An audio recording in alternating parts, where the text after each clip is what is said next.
அழகின் தமிழ் மொழிக்குள் உங்களை வரவேற்கின்றேன். நம்ம நதியையும் நங்கையும் ஒப்பிட்டு பார்த்துருப்போம். மாதத்தையும் மாதுரையும் கூட ஒப்பிட்டு தை திருமகளை வருக, சித்திரை திருமகளை வருக, மார்கழி பெண்ணேன்னு நான் சொல்றத சில இடங்கள்ல கேட்டிருப்போம். இன்னைக்கு யுக கவிஞன் பாரதியோட கவிதைகள்ல உழவுக்கும் தொழிலுக்கும் வந்தனை செய்வோம்னு வர வரிய தலைப்பா வச்சுதான் பேச போறேன். இந்த மாபெரும் பிரபஞ்சத்தில் உயிர்களின் பரிணாம வளர்ச்சி எவ்வளவு முக்கியத்துவம் வாய்ந்ததோ அதே அளவிற்கு உயிர்களுக்கு உயிர் சக்தியை ஊட்டும் உழவுக்கும் உணவுக்குமான பரிணாம வளர்ச்சியடைய செய்வது அவசியமாகும். சரி, உழவை பற்றி பேச வேண்டும் என்றால் முதலில் நம்ம உழவரை பற்றி பேச வேண்டும் தானே. அதாவது செய்பவரின் மேன்மையை பற்றி எடுத்துரைக்காமல் செய்யப்படும் தொழிலின் பெருமையை எவ்வாறு எடுத்துரைக்க முடியும்? உழவர்களும் தொழிலாளர்களும் நம் நாட்டின் மாபெரும் சக்தியாவர், அச்சாணியாவர், முதுகெலும்பாவர் என்றால் மிகையாகாது. வகை வகையாக வயிறார உண்ணுவதில்லை, நகை ஆடம்பர பொருட்கள் பணத்திற்காக உழைப்பதில்லை, பஞ்சுமெத்தையில் படுத்துறங்கியதில்லை, விடுமுறை இல்லை, மாத சம்பளம் இல்லை, ஓய்வூதியம் இல்லை, ஊக்கத்தொகை இல்லை, வங்கி வைப்பு நிதி இல்லை, வருங்கால சொத்து மதிப்பை கணக்கிடவில்லை.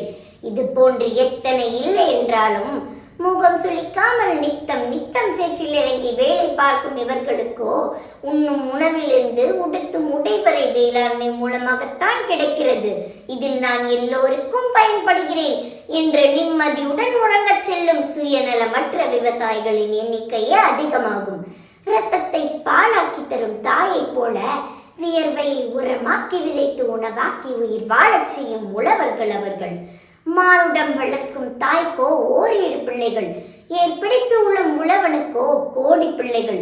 மண்ணை வளப்படுத்தி வயலுக்குள் இறங்கி நாத்தை நடுவது தொடங்கி தகுந்த உரமிட்டு தண்ணீர் பாய்ச்சி மழையும் வேலையும் சரி கட்டி பசுமையை பரவச் செய்து பயிராக விளைந்ததும் கதிரை அறுத்து களத்தில் போட்டு மண்ணை மீண்டும் ஒரு தரம் பதப்படுத்துவது என்பது சாதாரண விஷயம் அல்ல. பழங்காலத்தில் உணவிற்காக பிற உயிரினங்களை வேட்டையாட ஆயுதம் எடுத்த கைகள் பிற்காலத்தில் அதே உணவிற்காக நிலங்களை சீர் செய்து பயிரிட ஆயுதம் எடுத்தனர். உணவாக உண்ட உயிரினங்களை உதவிக்காக பயன்படுத்தினர். மனிதர்களின் பரிணாமத்தை கொண்டாடும் நாம் உழவர்களின் மகிமையை கொண்டாட தவறிவிட்டோம். சரி, போனது போகட்டும், ஆனது ஆகட்டும். இனி வரும் காலங்களில் வருங்கால தலைமுறைக்கு உழவுக்கும் தொழிலுக்கும் வந்தனம் செய்யும் முறையை கற்றுக் கொடுக்க ஆயத்தமாகும். மற்ற அனைத்து தொழில்களிலும் கடுமையான போட்டி நிலவும் இந்த நவீன காலகட்டத்தில் படித்தவர்கள், அறிவு படைத்தவர்கள் விவசாயத்தில் ஈடுபடும் பொழுது விஞ்ஞான தொழில்நுட்பங்களை பயன்படுத்தி விவசாயத்தையும் அதன் உற்பத்தியையும் அதிக அளவில் பெருக்க முடியும்.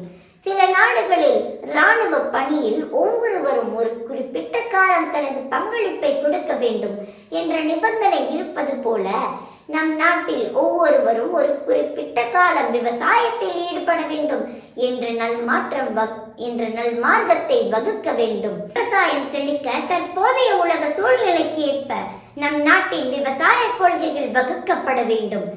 நவீன இயந்திர முறை விவசாயம் உருவாக்கப்பட வேண்டும். மிக பெரிய வணிக கூட்ட நிறுவனங்கள் விவசாயத்தில் சிறிதெனும் பங்களிப்பு செய்ய வேண்டும். சிறு சிறு நிலங்களை இணைத்து பெரும் பண்ணைகளை உருவாக்க வேண்டும். நம் உள்நாட்டு உற்பத்தியில் விவசாயத்தின் பங்கு அதிக அளவில் இருக்க வேண்டும். ஏற்றுமதியில் விவசாய பொருட்கள் அதிகமாகவும் இறக்குமதியில் குறைவாகவும் இருக்க வேண்டும். இது அனைத்திற்கும் மேலாக தான் உற்பத்தி செய்யும் பொருட்களின் விலையை விவசாயிகளே நிர்ணயிக்க வேண்டும்.